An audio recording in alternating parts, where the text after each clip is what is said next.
টাইমেটলৈ স্বাগতম মই অভিলাষ আৰু লৈ আহিছো এটা গুৰুত্বপূৰ্ণ খবৰ বাংলাদেশী মিয়াক ধমক দিছে মুখ্যমন্ত্ৰীয়ে স্পষ্টকৈ কৈছে আগন্তুক 5 বছৰত মিয়াৰ কামিহাৰ ভাঙি দিয়া হ'ব অসমীয়া লোকক ৰঙাচকু দেখুৱা সকলোৰে বিৰুদ্ধে ব্যৱস্থা গ্ৰহণ কৰা হ'ব স্পষ্টকৈ কৈছে আগন্তুক 5 বছৰত কঠোৰৰ পৰা কঠোৰ ব্যৱস্থা গ্ৰহণ কৰা হ'ব সমান্তৰালকৈ অবৈধ বাংলাদেশীৰ বিৰুদ্ধে কঠোৰ হ'ব ৰাজ্য চৰকাৰ পোনপটীয়াকৈ মিয়াক ধমক দিছে মুখ্যমন্ত্ৰীয়ে আৰু এই সন্দৰ্ভত মুখ্যমন্ত্ৰীয়ে কি কৈছে সবিশেষ লৈ অহাৰ চেষ্টা কৰিছো জনাই আছো টাইমেট বিগ ব্ৰেকিং ডাঙৰ খবৰ বাংলাদেশী মিয়াক মুকলিকৈ ধমক মুখ্যমন্ত্ৰীৰ বাংলাদেশী মিয়াক পোনপটীয়াকৈ ধমক দিছে মুখ্যমন্ত্ৰীয়ে আগন্তুক 5 বছৰত মিয়া লোকৰ কামিহাৰ ভাঙি দিয়া হ'ব এয়া মুখ্যমন্ত্ৰীৰ মন্তব্য এই 5 বছৰত আমি কামিহাৰ ভাঙিলো আগন্তুক 5 বছৰত তেওঁলোকক সমান কৰি দিয়া হ'ব ইয়াৰ অৰ্থ মিয়া মানুহক বিলুপ্ত কৰোৱা হ'ব নেকি অসমীয়া মানুহৰ সন্মুখত থিয় দিয়াৰ সাহস নাই মিয়াৰ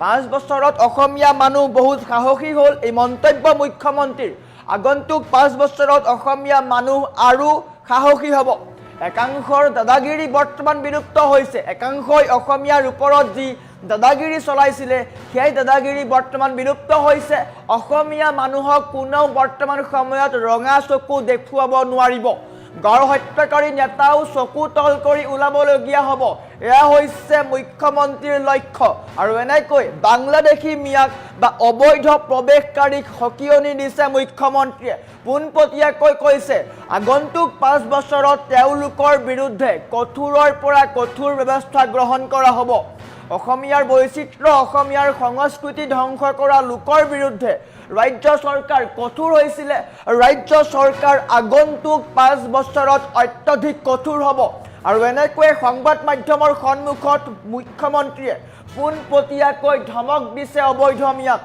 স্পষ্টকৈ কোৱা হৈছে আগন্তুক 5 বছৰত তেওঁলোকৰ কামিহাৰ ভাঙি দিয়া হ'ব এয়া হৈছে মুখ্যমন্ত্ৰীৰ মন্তব্য সংবাদ মাধ্যমৰ সন্মুখত মিয়া লোকক বা অবৈধ প্ৰব্ৰজনকাৰীক পোনপটীয়াকৈ হকিয়নি দিছে মুখ্যমন্ত্ৰীয়ে পিঠি সমান কৰি দিয়া হ'ব বুলি উল্লেখ কৰিছে তাৰ সমান্তৰালকৈ বাংলাদেশী মিয়াক মুকলিকৈ ধমক দিছে মুখ্যমন্ত্ৰীয়ে আগন্তুক 5 বছৰত অধিক কঠোৰ হ'ব মুখ্যমন্ত্ৰী কামিহাৰ ভাঙি দিয়া হ'ব বুলি উল্লেখ কৰিছে আগন্তুক 5 বছৰত মিয়া লোকৰ কামিহাৰ ভাঙি দিয়া হ'ব ইয়া মুখ্যমন্ত্ৰীৰ গৰ্জন শুনিবলৈ পোৱা গৈছে বিগত বছৰত দেখিবলৈ পাইছিলো কি ধৰণে ৰাজ্য চৰকাৰে অবৈধ মিয়াৰ বিৰুদ্ধে বা অবৈধ দখলকাৰীৰ বিৰুদ্ধে কঠোৰৰ পৰা কঠোৰ ব্যৱস্থা গ্ৰহণ কৰিছিলে উচ্চৰৰ পৰা আৰম্ভ কৰি বিভিন্ন পৰ্যায়ত তেওঁলোকৰ বিৰুদ্ধে কঠোৰ হৈছিল ৰাজ্য চৰকাৰ আৰু বৰ্তমান সময়ত মুখ্যমন্ত্ৰীয়ে পুনৰ এবাৰ ইংগিত দিছে যে আগন্তুক 5 বছৰত তেওঁলোকৰ লক্ষ্য হৈছে বা মুখ্যমন্ত্ৰীৰ লক্ষ্য হৈছে মিয়ামুক্ত অসম আৰু ইয়া পোনপটীয়াকৈ ধমক দিছে মুখ্যমন্ত্ৰীয়ে মিয়া লোকক কামিহাৰ ভাঙি দিয়া হ'ব বুলি উল্লেখ কৰিছে আগন্তুক 5 বছৰত অধিক কঠোৰ হ'ব মুখ্যমন্ত্ৰী বাংলাদেশী থাকিব নোৱাৰিব অসমত ইয়া মুখ্যমন্ত্ৰীৰ মন্তব্য অসমীয়া লোকক ৰঙা চকু দেখুৱা কোনো লোক হাৰি নাযাব ইতিমধ্যে একাংশ মিয়াৰ বা যি ধৰণে মিয়াই দাদাগিৰি কৰিছিলে সেই দাদাগিৰি বৰ্তমান বিলুপ্ত হৈছে বুলি কৈছিলে নগাঁৱৰ ৰাজপথত উপস্থিত হৈ মুখ্যমন্ত্ৰীয়ে কেইবাটাও বৃহৎ মন্তব্য কৰিছিলে নগাঁৱত যি ধৰণে আগতে মিয়াই দপদপাই আছিল সেই দপদপনি বৰ্তমান বিলুপ্ত বুলি কৈছে নগাঁৱৰ সমান্তৰালকৈ সমগ্ৰ ৰাজ্যত বৰ্তমান মিয়া বিলুপ্ত প্ৰায় বা মিয়াৰ দাদাগিৰি বিলুপ্ত বুলি উল্লেখ কৰিছে আৰু আগন্তুক 5 বছৰত কামিহাৰ ভাঙি দিয়া হ'ব বুলি উল্লেখ কৰিছে মুখ্যমন্ত্ৰীয়ে আমাৰ ওচৰত মুখ্যমন্ত্ৰীৰ মন্তব্য আছে মুকলিকৈ মিয়াক ধমক দিছে মুখ্যমন্ত্ৰীয়ে কি কৈছে দেখুৱাই লোৱাৰ চেষ্টা কৰিছো আজিয়ে অসমীয়া মানুহৰ সন্মুখত থিয় দিয়াৰ ইহঁতৰ সাহসটো নোহোৱা হৈ গৈছে এতিয়া নাই আপোনালোকক ক'ব পাৰে কিন্তু ৰাস্তাত আহিতো ক'ব সাহে নকৰে জানে এইবিলাক ক'লে জেল যাব এতিয়া 5 বছৰত অসমীয়া মানুহ বহুত সাহসী হৈ গ'ল তেওঁলোকৰ যি দাদাগিৰি আছিলে এতিয়া এইবিলাক নোহোৱা হৈ গ'ল গতিকে আপোনালোকে এটা কথা মনত ৰাখিব যে অহা 5 বছৰত মই কামিহাৰডাল পুৰা ভাঙি দিম অসমীয়া মানুহৰ ফালে কোনেও আৰু ৰঙা চকু দেখুৱাব নোৱাৰিব অহা 5 বছৰত আপোনালোকে দেখিব ইয়াত কংগ্ৰেছৰ ডাঙৰ নেতা আছে ন গড় হত্যাকাৰী এইবিলাকো নগাঁৱত ওলালে চকু তল কৰি ওলাব এই 5 বছৰততো কামিহাৰডাল ভাঙিলো অহা 5 বছৰ পুৰা সমান কৰি দিম যে অসমীয়া মানুহৰ প্ৰতি কোনেও ৰঙা চকু দেখুৱাব নোৱাৰিব। আজিয়ে অসমীয়া মানুহৰ সন্মুখত থিয় দিয়াৰ ইহঁতৰ সাহসটো নোহোৱা হৈ গৈছে, এতিয়া নাই। আপোনালোকক ক'ব পাৰে, কিন্তু ৰাস্তাত আহিতো ক'ব সাহে নকৰে, জানে এইবিলাক ক'লে জেল যাব। এতিয়া 5 বছৰত অসমীয়া মানুহ বহুত সাহসী হৈ গ'ল। তেওঁলোকৰ যি দাদাগিৰি আছিলে, এতিয়া এইবিলাক নোহোৱা হৈ গ'ল। গতিকে আপোনালোকে এটা কথা মনত ৰাখিব যে অহা 5 বছৰত মই কামিহাৰডাল পুৰা ভাঙি দিম। অসমীয়া মানুহৰ ফালে কোনেও আৰু ৰঙা চকু দেখুৱাব নোৱাৰিব। অহা 5 বছৰত আপোনালোকে দেখিব ইয়াত কংগ্ৰেছৰ ডাঙৰ নেতা আছে ন, গড় হত্যাকাৰী, এইবিলাকো নগাঁৱত ওলালে চকু তল কৰি ওলাব। এই 5 বছৰততো কামিহাৰডাল ভাঙিলো, অহা 5 বছৰত পুৰা সমান কৰি দিম। যে অসমীয়া মানুহৰ প্ৰতি কোনেও ৰঙা চকু দেখুৱাব নোৱাৰিব।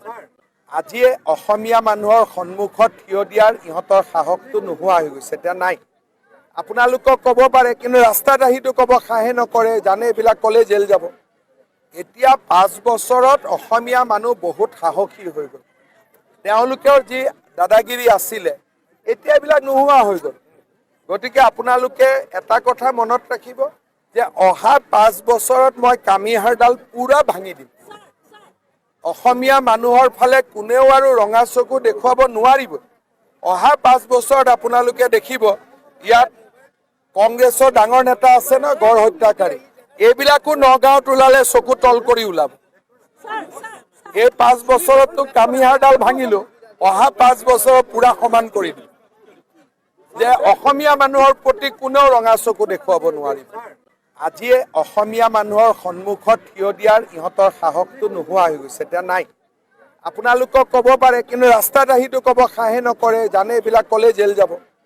এতিয়া 5 বছৰত অসমীয়া মানুহ বহুত সাহসী হৈ গ'ল। তেওঁলোকৰ যি দাদাগিৰি আছিলে, এতিয়া এইবিলাক নোহোৱা হৈ গ'ল। গতিকে আপোনালোকে এটা কথা মনত ৰাখিব যে অহা 5 বছৰত মই কামিহাৰডাল পুৰা ভাঙি দিম। অসমীয়া মানুহৰ ফালে কোনেও আৰু ৰঙা চকু দেখুৱাব নোৱাৰিব। অহা 5 বছৰত আপোনালোকে দেখিব ইয়াত কংগ্ৰেছৰ ডাঙৰ নেতা আছে ন, গড় হত্যাকাৰী, এইবিলাকো নগাঁৱত ওলালে চকু তল কৰি ওলাব। এই 5 বছৰততো কামিহাৰডাল ভাঙিলো, অহা 5 বছৰত পুৰা সমান কৰি দিম। যে অসমীয়া মানুহৰ প্ৰতি কোনেও ৰঙা চকু দেখুৱাব নোৱাৰিব। আজিয়ে অসমীয়া মানুহৰ সন্মুখত থিয় দিয়াৰ ইহঁতৰ সাহসটো নোহোৱা হৈ গৈছে, এতিয়া নাই। আপোনালোকক ক'ব পাৰে, কিন্তু ৰাস্তাত আহিতো ক'ব সাহে নকৰে, জানে এইবিলাক ক'লে জেল যাব। এতিয়া 5 বছৰত অসমীয়া মানুহ বহুত সাহসী হৈ গ'ল। তেওঁলোকৰ যি দাদাগিৰি আছিলে, এতিয়া এইবিলাক নোহোৱা হৈ গ'ল। গতিকে আপোনালোকে এটা কথা মনত ৰাখিব যে অহা 5 বছৰত মই কামিহাৰডাল পুৰা ভাঙি দিম। অসমীয়া মানুহৰ ফালে কোনেও আৰু ৰঙা চকু দেখুৱাব নোৱাৰিব। অহা 5 বছৰত আপোনালোকে দেখিব ইয়াত কংগ্ৰেছৰ ডাঙৰ নেতা আছে ন, গড় হত্যাকাৰী, এইবিলাকো নগাঁৱত ওলালে চকু তল কৰি ওলাব। এই 5 বছৰততো কামিহাৰডাল ভাঙিলো, অহা 5 বছৰত পুৰা সমান কৰি দিম। যে অসমীয়া মানুহৰ প্ৰতি কোনেও ৰঙা চকু দেখুৱাব নোৱাৰিব। আজিয়ে অসমীয়া মানুহৰ সন্মুখত থিয় দিয়াৰ ইহঁতৰ সাহসটো নোহোৱা হৈ গৈছে।